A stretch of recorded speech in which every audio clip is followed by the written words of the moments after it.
Hey everyone, do you know what imposter syndrome is?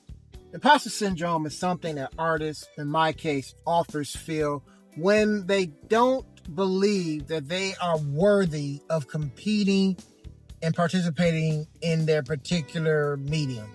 So like an artist or an author would feel reluctant to release their works into the world because, I'm not good enough. I'm an imposter. I'm not really an author. And it happens. I definitely felt it. I remember feeling it when I worked on my first novel, The Random Affair, now available on Amazon. Pick it up. And it was like, who am I? I remember, getting the idea to write it and basing it on other mediums and other things I've encountered.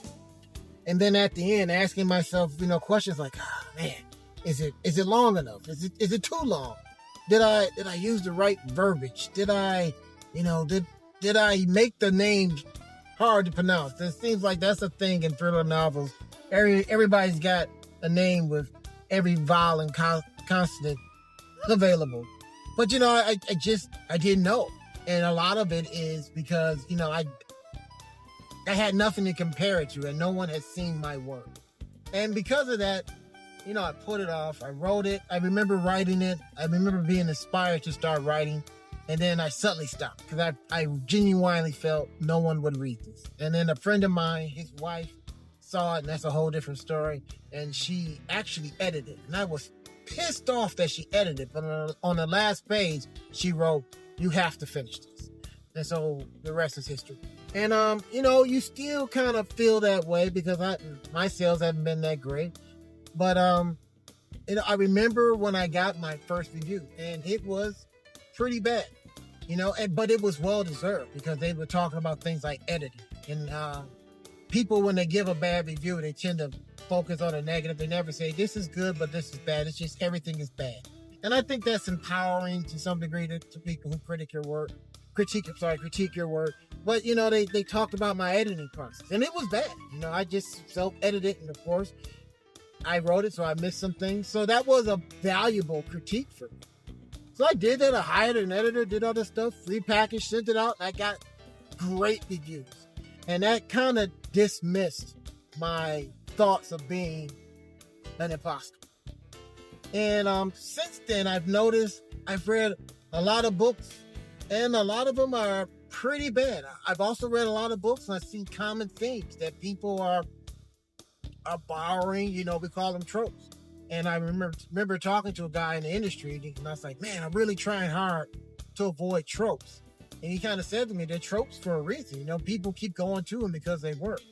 And then, my one side was like, as a reader, it's like, but I hate tropes. It's the same old thing. This guy's a long lost brother. He's the crook, blah, blah, blah. Things you can see. I mean, you're reading. It's like, oh, God, I know what's going to happen.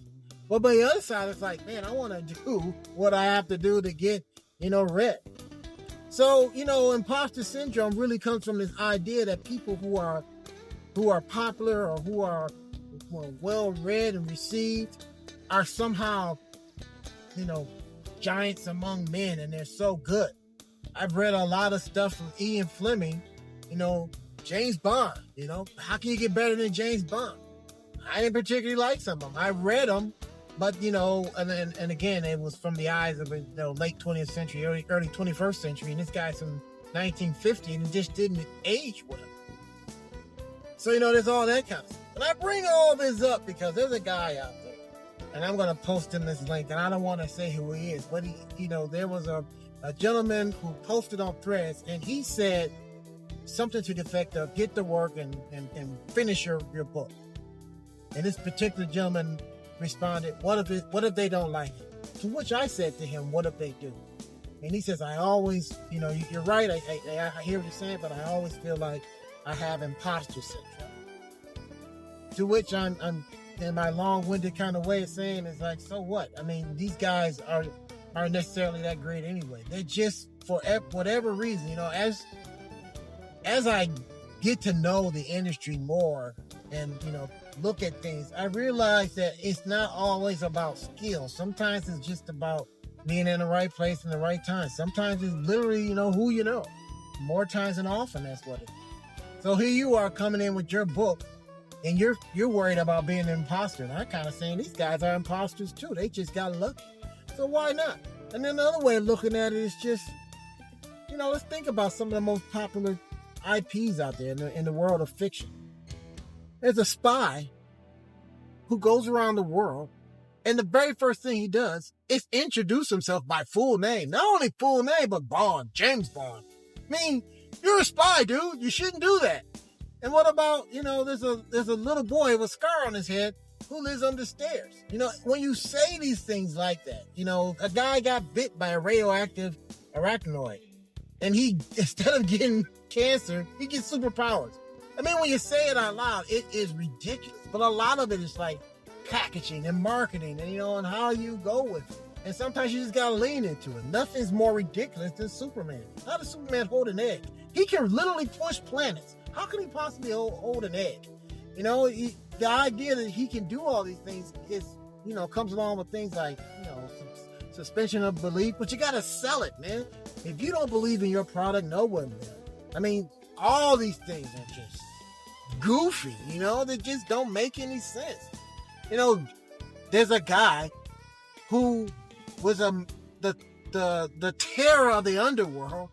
He retires, his wife dies, he just goes about his business, but when his dog gets killed, he murders everybody in sight. That sounds stupid, but man, I wish I had some of that John Wick money. So don't sit on your stuff, man, because you're afraid that somebody might not like it. There are so many people. There's so many things. Back to my Ian Fleming's example. He was rejected by a lot of the British press. There's a lot of things that says, oh, he was always embraced. I've read that, there was a lot of, he's too crossed and this is not proper English use of our language. This is ridiculous. And no one should act like this. I mean, James Bond was pretty brutal. You talk about, how bad Sean Connery was and some of these other cats, compared to like a Roger Moore. The guy in the book, he's a racist, he's hard drinking, sexist, murders people. He's not a nice person. So yeah, there was a lot of resistance to that. But dude, that guy had 20-some movies. That could be you. And the only reason it's not you because you're not writing right now. And when I'm pointing to you, I'm pointing to me too, because I got that bad too. It's tough. It sucks. There are 1,000,001 things against you. But one of those things shouldn't be you. So get out there and write your book right now.